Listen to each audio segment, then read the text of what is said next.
Hi guys, so in this video we're going to be discussing the process of nitrogen washout in treating small spontaneous pneumothorax. Pneumothorax, as we may know, is just accumulation of air in the pleural space, and pleural space is going to be that space in between the parietal layers and the visceral layers of the lung. And the visceral layer of the lung is actually hugging the lung. It's like you can't take it apart from the lung. It's hugging it very, very, very tightly. And then we have that pleural parietal pleura, which is going to be on the outer layer, and then between that parietal layer and the visceral layer we have that pleural space. And pneumothorax is just accumulation of air into the pleural space. So you should think, what is going to cause accumulation of air in the pleural space? All of those reasons, whatever causes accumulation of air in the pleural space is going to cause a pneumothorax. So we could have accumulation of air in the pleural space if if we put a patient on high mechanical ventilation, which is just going to cause buildup of air in that pleural space.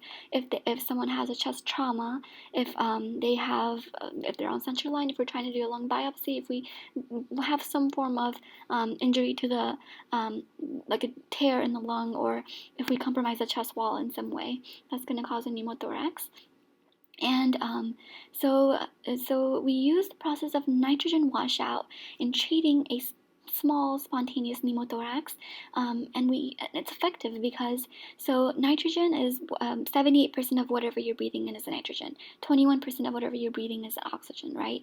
So you're breathing in mostly nitrogen, and if you have that tear in the lung, if you have tear in that wall or something, your chest wall or something, and that causes buildup of air in the pleural space. Most of that air in the pleural space is going to be nitrogen. 78% of that air is going to be nitrogen, right?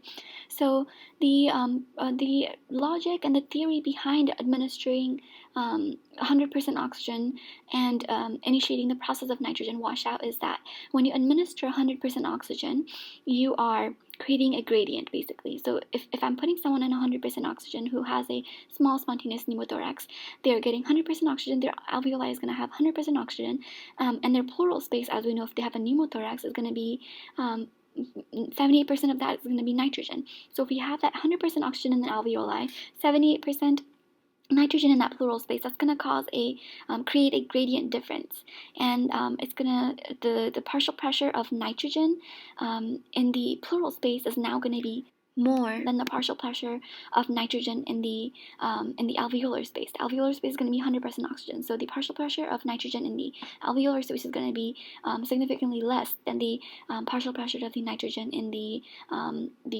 pleural space. So that's going to actually cause reabsorption of nitrogen, reabsorption of that air from the pleural space into the alveoli.